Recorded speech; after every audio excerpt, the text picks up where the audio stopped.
আৰে মই সেইটো একেবাৰে ৰেকৰ্ডত ৰাখক আপুনি কাৰণটো তৰুণ গগৈকে কৈছে কিন্তু কাৰণটো আপোনাৰ ভিতৰৰ লিষ্টখন নহয় নহয়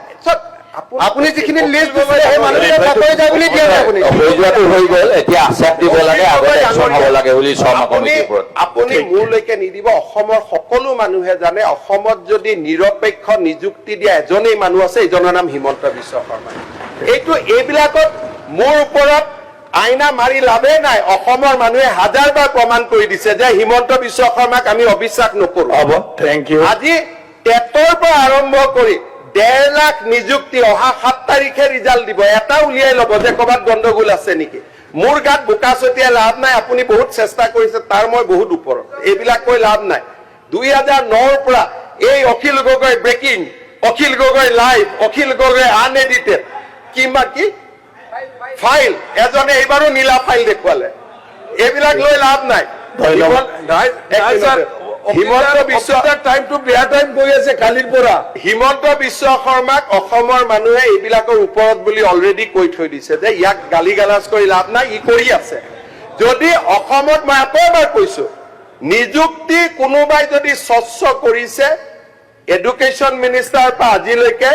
মোৰ বাদে কোনেও কৰা নাই কোনে সাহসো কৰা নাছিল গতিকে মোৰ গাত ছটিয়া ছটি কৰি থাকি লাভ নাই এটাই কথা কৈছো প্ৰতিশ্ৰুতি সদনক দিছো যে হাইকোৰ্টৰ জাজমেণ্টকো এনেদৰে সাহসেৰে ক্ৰিটিচাইজ কৰিব পৰা সাহস অকল হিমন্ত বিশ্ব শৰ্মাৰ আছে আৰু কাৰো নাই আপুনি নোৱাৰিলে কিন্তু আপুনি নোৱাৰিলে মই কিন্তু চিধা চিধি কলো যে এইটো জাজমেণ্টৰ লগত মই আই এম নট ইন এগ্ৰিমেণ্ট তাৰমানে মোৰ কমিটমেণ্ট কিমান আপুনি বুজি লওক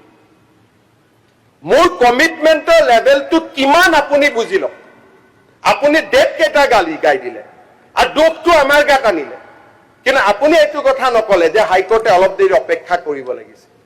কাৰণ আপোনাৰ বেইলৰ কেছ আছে মোৰটো কেছ নাই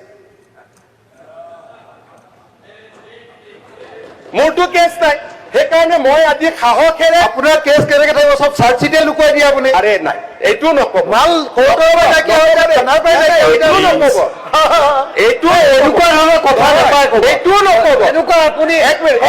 মিনিট চাৰ্জচিট লুকুৱাটো আপোনালোকে যিমান অপভংশ কৰে কোনেও লুকুৱা নাই গুৱাহাটী হাইকোৰ্টে নাই মই শুনি লওক প্লিজ আপুনি এটা কথা আপুনি বেলেগ বস্তু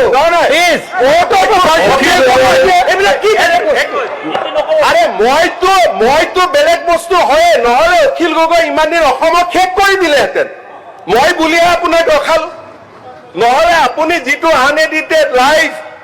কিবা কিবি আৰম্ভ কৰিছিল আপুনি অসমখনতো কমিউনিষ্ট ফালে লৈয়ে গলহেঁতেন আৰু আপুনি মোক অদ্ভুত বস্তু বুলি ক'বই লাগিব আজি আপুনি চিন্তা কৰক ইয়াত যদি মই নাথাকিলোহেঁতেন ইয়াততো আপুনি থাকিলেহেঁতেন আৰু আপোনাৰ কাৰণে মই বস্তু হয়ে আপোনাক যদি কোনোবাই ৰখাই দিলে যি ধৰণে আপুনি অসমৰ মানুহক লৈ গৈছিলে মইতো ৰখাই দিলো না আপোনাক সেইকাৰণে আপোনাৰ কাৰণে মই সদায় বস্তু আৰু আপুনি নহলে যি ধৰণে আপুনি কি কৰি থাকে যোৱাকালি প্ৰত্যুত বৰ্ডলৈ যি গালি গালাজ কৰি দিলে আপুনিতো চব কৰে আপুনি মোৰ বাদেতো চবকে ভয় খুৱাই লৈ লৈছিল এইটো শিকাই দিয়া আছিল চাগে যে আপুনি গালি গালাজ এটা সময় এনেকুৱা আছিল আজিও মোৰ তাত মোৰ অফিচাৰে ফাইল লৈ আহে ছাৰ এইটো অখিল গগৈয়ে কৈছে ছাৰ নকৰিলে দিগদাৰ হ'ব এনেকে আজিও মোৰ ওচৰত লৈ আহে মই বাকী MLA নাই নেকি আপোনালোকে বেলেগ MLA কাগজ এনেকে চিৰিয়াছলি লৈ আহে নেকি তাৰমানে আপোনাৰ কাৰণে মই অদ্ভুত বস্তু সদায় হয় আৰু মোৰ এইটোৱে ক্ৰেডিট যে অসমত মই লেফ্ট মুভমেণ্ট এটাক মই অকলে ৰখাই দিলো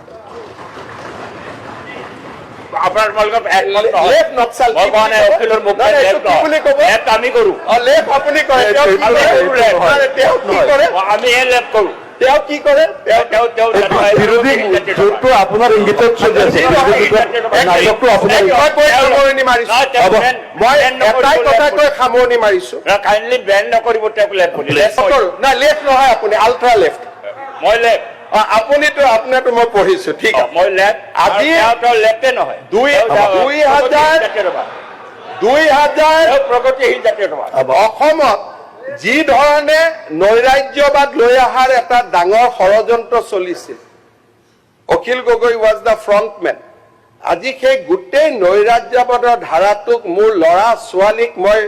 সমালোচনা সুৰত ধাৰ যি টি কওক তথাপিতো মই থিয় হৈ থাকিলো নহয় আই উইল ৰেজিষ্ট দেট আৰু মোৰ 2 বছৰীয়া বাচ্চাকো আপুনি গালি পাৰিছে মই কৈছো নহয় মোৰ উদ্দেশ্য এইটো নহয় I have to resist him and I have resisted you for all the time to come সেইটোৱে মোৰ ক্ৰেডিট মাননীয় অধ্যক্ষ মহোদয় সামৰণিত এইটোৱে কৈছো যে দিছ ইজ মাই কমিটমেণ্ট কালি হয়তো জাজজনে মোৰ ওপৰতো কিবা কণ্টেম্প ল'ব পাৰে নাই বাহিৰতো মই কমতো বা মইতো বাহিৰতো কোৱা মানুহ মোৰ একো ভয় নাইতো আপুনি মই অৰবিন্দ কেজৰিৱাল নহয় যে দিল্লী এছেম্বলিৰ ভিতৰত সোমাই কম বাহিৰত নকম একেটা কথা মই বাহিৰতো কোৱা মানুহ মোৰতো কোনো কথা নাই মোৰ কথাটো হ'ল যে মাননীয় অধ্যক্ষ মহোদয় এপিএছচিৰ দুৰ্নীতিত লিপ্তসকলক শাস্তি দিয়া দায়িত্ব অকল বিধানসভা আৰু কাৰ্যপালিকাৰ নহয় it is also A responsibility caste upon the judiciary আৰু মই ভাবো যে এই দায়িত্বটো আমি তিনিটা সদনে কাৰ্যপালিকা ন্যায়পালিকা বিধানমণ্ডল আমি তিনিটাই আলোচনা কৰিব লাগে সেইকাৰণে মই আকৌ এবাৰ সদনক আশ্বাস দিছো যে একশ্যন টেকেন ৰিপৰ্টটো আনিম আৰু এবাৰ একশ্যন টেকেন ৰিপৰ্টৰ ওপৰতো আপোনালোকে আলোচনা কৰিব মই আমাৰ বিষয়াসকলক কম যে দিছ cash should be ডেল্ট in highest priority and will try to take it to the logical conclusion ধন্যবাদ কোৱেশ্যনটো কৰক এতিয়া এই আনাবৰ কাৰণে সেই আকৌ দিলে আপুনি। দিবৰ কাৰণে মই এটাই মাত্ৰ মুখ্যমন্ত্ৰী ডাঙৰীয়া এটা লাইন মই মাত্ৰ এটাই অনুৰোধ কৰিছো যদি মুখ্যমন্ত্ৰীৰ নিকটৰ মানুহ নাই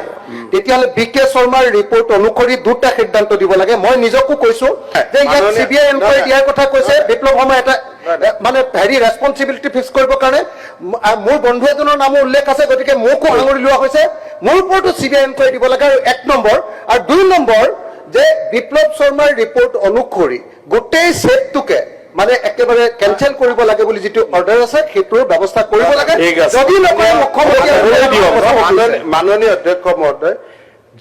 যদি কয় আমি ধৰিলো আমাকে যদি কৰি দিয়ে নাই মই কথাটো আপোনাক কৈছো এই কেছটো কোনে ধৰিলে বিজেপিয়ে ধৰিলে আমি ধৰিলো আকৌ আমাকে যদি বুলি কৈ দিয়ে তে মানুহেটো কেছে নধৰিব নহয় মই এখন পঢ়িছো মই এইটো উত্তৰ দিম আপোনালোকে যদি পুলিচকে চুৰ বুলি কৈ দিয়ে পুলিচে ক'ব চুৰ হৈ থাকাই ভাল আমিয়ে ধৰিলো কেছটো আৰু এতিয়া কৈ আছে যদি আপোনাৰ কোনো চিনাকি মানুহ নাই হৰি যদি মোৰ চিনাকি মানুহ থাকিলেহেঁতেন প্ৰথমতে কেছটো নকৰিলোহেঁতেন পুলিচে যদি চুৰ হৈ যায় তেতিয়া দিগদাৰ আছে ন মই কথাটো কৈছো আপুনি যিটো যদি ক'লে এই যদিটো কিয় কৈছে যে ডোন্ট ডু অনেষ্টি দিয়াৰ আফটাৰ আপুনি কি মেছেজ দিব খুজিছে যে সদায় ভৱিষ্যতে যদি কোনোবা কৰাপ্টেড অফিচাৰক আপোনালোকে এৰেষ্ট কৰে আপোনালোকে লগাই দিম যে আপোনালোকৰে সম্পৰ্ক আছে আজি অন্তত ধন্যবাদ দিয়ক যে বিজেপিয়ে আজি ৰাকেশ পালৰ ঘটনাক জনতাৰ সন্মুখলৈকে আনিলে আজি ইমানটোলৈকে বিজেপিয়ে লৈ আহিলে আজি অসমত স্বচ্ছ নিযুক্তিৰ পৰিৱেশ এটা বিজেপিয়ে নিৰ্মাণ কৰিলে যদি ধন্যবাদ জনোৱাৰ সাহস নাথাকে মই নাভাবো সমালোচনা কৰাৰ নৈতিক অধিকাৰ কাবাৰ আছে নে নাই that has to be examine মাননীয় অধ্যক্ষ মহোদয় এই কেছটো পঢ়োতেই মই উচ্চ ন্যায়ালয়ৰ জাজমেণ্টৰ ওপৰত যাব খোজা নাই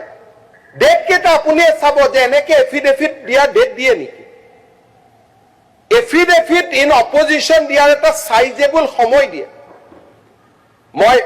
মই মোৰ সাহস আছে সাহসৰ কোনো অভাৱ নাই মই হাইকোৰ্টৰ জাজৰ কথাও মই ক'ব পাৰো মোৰ কোনো সাহসৰ অভাৱ নাই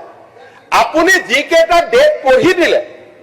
সেই ডেট কেইটা দেখিলে গম পাই দেয়াৰ ৱাজ আৰ্জেঞ্চি যে কেছটো সোনকালে হাইকোৰ্টত 3 বছৰতো এফিডেভিট নাহে এই কেছটোত গোটেই ডেট কেইটা পঢ়িলে চাব 2011 211 এবাৰতে 4বাৰ 5বাৰ কৈ হাইকোৰ্টত এইটো কেছ আহিছে সাধাৰণ মানুহৰ কেছ আহে নেকি মই সেইকাৰণে মই কিছুমান কথাৰ মাত দিব নোখোজো জাজ আপুনি পঢ়ি দিয়া ডেট কেইটাই চাওক 1311 612 71 81 131 আরে এইটো কেছ হাইকোৰ্টত 2 মাহত 5বাৰ আহি গ'ল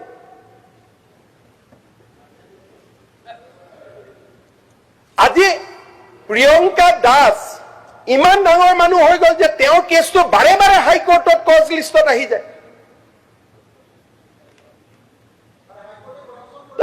মই কৈছো না যে মই এইটোকে কৈছো I am not in entirely agreement with this judgement যেতিয়া পাব্লিক এমপ্লয়মেণ্ট জড়িত আছে, হাজাৰ হাজাৰ নিবনুৱা যুৱকৰ ভৱিষ্যত জড়িত আছে, high court should have summon chief secretary যে আপনি কিয় এফিডেভিট দিয়া নাই কওক। This is not a case where judgment will be delivered without affidavit in opposition. High Court chief secretary মাতিব লাগিছিল যে chief secretary this is a thing, যদি এই অৰ্ডাৰটো যদি মই দিওঁ গোটেই এপিএসসি তদন্তত খেলিমেলি আহিব, অসমৰ যুৱ প্ৰজন্ম হতাশ হ'ব, আপুনি মোৰ সন্মুখত আহক আৰু আপুনি মোক উত্তৰ দিয়ক কিয় এফিডেভিট দিয়া নাই। এনেকে নহয় নহয়, মই সেইটোকে ক'লে দিয়াৰ কাৰণে সময় কত, আপুনি 5 দিনৰ মূৰে মূৰে এটা ডেট পৰিলে ক'ত এফিডেভিট পাব। গোটেই ডেটত আপুনিয়ে পঢ়ি দিয়া ডেটটো, সেইকাৰণে মই ইয়াত যাবই খোজা নাছিলো। আজি আমি এফিডেভিট দিছো, জাষ্টিস বিপ্লৱ শৰ্মা কমিশনৰ ৰিপৰ্ট আপুনি নিজেও জানে যে এছেম্বলি নোহোৱাকৈ, এছেম্বলিত প্ৰডিউচ নোহোৱাকৈ গভৰ্ণমেণ্টে কোৰ্টত দিব নোৱাৰে। দিছ ইজ এ ল। তেখেতক দিলে, মই কিয় দিলে কৰিছো, যোৱাবাৰে মই কৈছিলো যে মই কিবা এটা তাৰণাত পৰি মই দিলে কৰিছিলো, তাৰ কাৰণে যদি মই দুখী,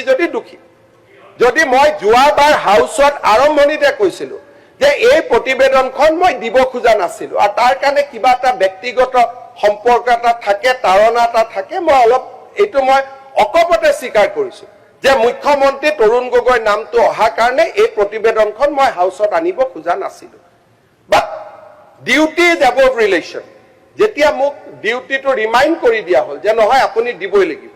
ডিউটিৰ ওপৰতো ৰিলেশ্যন নাহে, দেন আই ব্ৰট ইট। আৰু হাইকোৰ্ট কুড হেভ ৱেইটেড যে ভাই এইটোতো এছেম্বলি ইমান তাৰিখে হাইকোৰ্টত আহি আছে, এছেম্বলি হেজ বিন সামন। সকলো কথা এখন নিৰপেক্ষ কাম কৰা, নিষ্পক্ষ কাম কৰা অকল চৰকাৰে দায়িত্ব নহয়, executive, legislative, judiciary, everybody has to work in tandem. আজি আমি এতিয়াতো গোটেইখিনি কাগজ দিছো, এফিডেভিট দিছো, আমি বিপ্লৱ শৰ্মা কমিটিৰ প্ৰতিবেদনখনো এতিয়া দিব পৰা অৱস্থালৈকে আহিলো, ডিছকাশ্যন হৈ গ'ল, কিজানি ইতিমধ্যে দিলে, আমিতো ৰিইনষ্টেটো কৰা নাই। The same judgement can be review. যদি ৰিভিউ কৰাৰ ইচ্ছা, যদি আমি এফিডেভিট অপজিশ্যন দিয়া নাই কাৰণে সেই জাজমেণ্টটো দিয়া হৈছিল, দেন এতিয়া ইট কেন বি মানে এইটো ৰেকৰ্ডত থাকিব লাগে যে